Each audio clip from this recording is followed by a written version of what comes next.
સિયા હાસ્ય પણ જરાક મોટું. હમણાં જે કહ્યું એ બધા નાના નાના હતા, આ જરાક મોટું. શીર્ષક છે મજૂરી. લૂંટફાટનું બજાર એકદમ ગરમ હતું.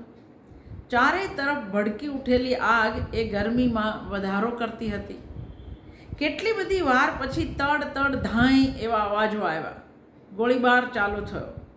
પોલીસને બજારો ખાલીખમ નજરે પડ્યા, પણ દૂર વળાંક પાસે ધુમાડાના આવરણમાં ઢંકાયેલા એક પડછાયા જેવું કંઈક હતું. પોલીસ સિસોટીઓ વગાડતા વગાડતા એની તરફ ભાગ્યા. પડછાયો ઝડપથી ધુમાડામાં અલોપ થઈ ગયો. પોલીસે તોય એનો પીછો પકડ્યો. ધુમાડાના વાદળ હટ્યા. પોલીસે જોયું કે એક કાશ્મીરી મજૂર પીઠ પર એક ભારેખમ ગુણ ઉઠાવીને ભાગતો હતો.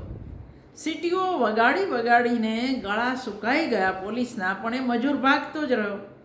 એની પીઠ પર ભારે વજન હતું, એક ભરેલી ગુણી. એનું વજન તો ઓછું નહીં જ હોય ને, પણ તોય એ એવી રીતે ભાગી રહ્યો હતો કે જાણે એની પીઠ પર કાંઈ હોય જ નહીં. પોલીસો હાંફવા માંડ્યા.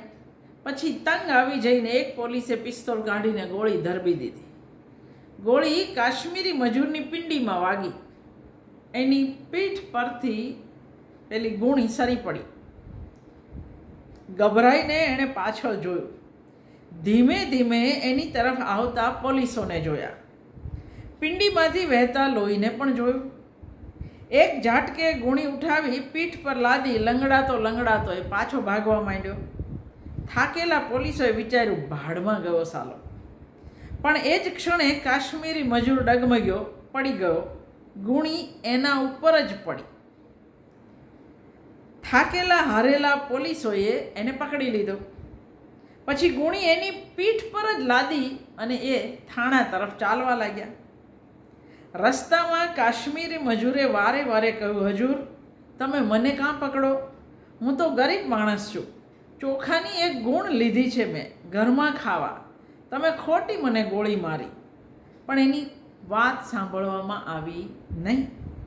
થાણામાં પણ કાશ્મીરી મજૂરે પોતાની સફાઈમાં કહે રાખ્યું, હજૂર, બીજા લોકો તો મોટી મોટી ચીજવસ્તુ લઈ ગયા, મેં તો ફક્ત ચોખાની ગુણી લીધી.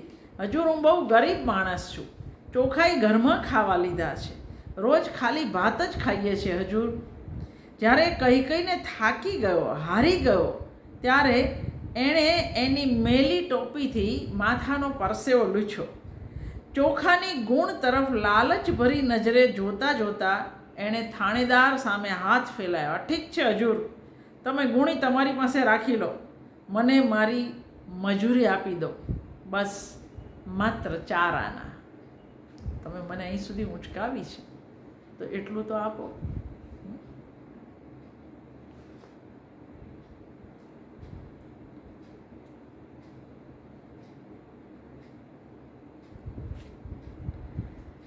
શીર્ષક છે હેવાનિયત. જેમ તેમ કરીને પતિ પત્ની ઘરનો થોડોક સામાન બચાવવામાં સફળ થયા. એક યુવાન દીકરી હતી, પણ એનો કશે પત્તો નહોતો.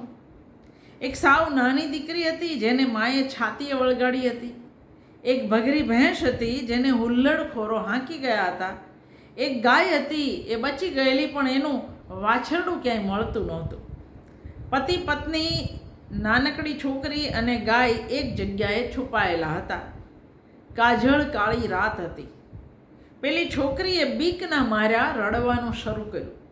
સુમસામ વાતાવરણમાં એના રડવાનો અવાજ ગાજી ઉઠ્યો, જાણે ઢોલ ન પીટાતો હોય. માએ ભયના માર્યા છોકરીના મોં પર હાથ દાબી દીધો. ક્યાંક દુશ્મન એનો અવાજ સાંભળી ન લે. અવાજ દબાઈ ગયો. બાપે સલામતી ખાતર એક જાડી મોટી ચાદર છોકરી પર નાખી દીધી.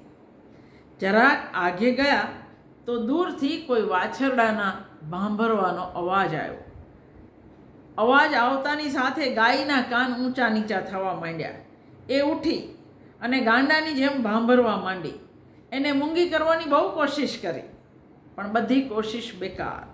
અવાજ સાંભળી દુશ્મન નજીક આવવા માંડ્યા. મશાલોનો પ્રકાશ દેખાવા માંડ્યો.